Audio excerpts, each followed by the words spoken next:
Michael, we'd love to hear your story about going to the Mayo Clinic to resolve your sweat issue. Can you tell us about that? Yeah, Allison, there's an interesting story, and it was one in which I learned that my solution wasn't going to come from a pill.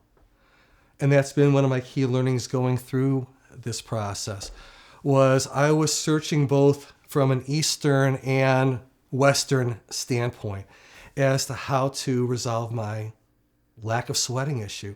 I'd gone to doctor after doctor, and I'd been told, well, stay out of the sun and drink a lot of water, which I kind of had figured out for myself. I had a chance to go to the Mayo Clinic, and when I met with a neurologist there, he was really excited because there's this condition called anhidrosis, which is when you stop sweating. And he was looking at it from the medical side and said, I actually did a paper on anhidrosis, and I think I can help you. He put me through a battery of tests to confirm that's what was going on, because he said your blood tests have those markers. And I have a feeling that we may be able to help you, and my solution was going to come from a pill. I had also been trying natural solutions.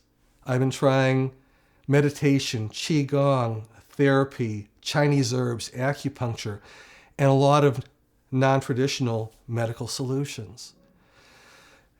I was due to go back to the Mayo Clinic about 2 weeks after I had those battery of tests, and my body had started to sweat just a little bit. I had started to create a little bit on my own. My car was outside, and it was a pretty warm day. I reached inside my car, and I had a dress shirt on. All of a sudden, my body started sweating profusely, more than it had since I had stopped sweating by a long shot, enough that I literally had to go back inside and change shirts. I knew when that happened that I was getting a strong message. Two things. One, that my solution wasn't coming from a pill. Secondly, that I wasn't cured, that I hadn't started sweating again. It was a message, and that I was still going to have a ways to go. And I also knew when I went down to the Mayo Clinic, the markers that they saw were going to be gone. Sure enough, I go to my appointment, and the neurologist is almost depressed because he said, I can't help you. The markers that were there are no longer present. And I told him about my experience the day before. I thought he'd minimalize it, but he didn't. He said, stay on your journey. Stay on that journey of trying your natural solutions, because clearly it's making an impact. The day after I came back, I went to the gym, and the gym had been a challenge for me because I couldn't sweat very well.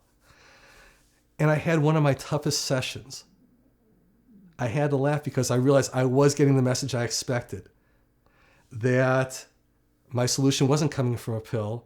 I certainly wasn't cured because I did not sweat much that day, and that this was going to be a journey for me. And it's still a journey I'm on as of today. But today, I sweat much more normally, and those trips to the gym are much more pleasant.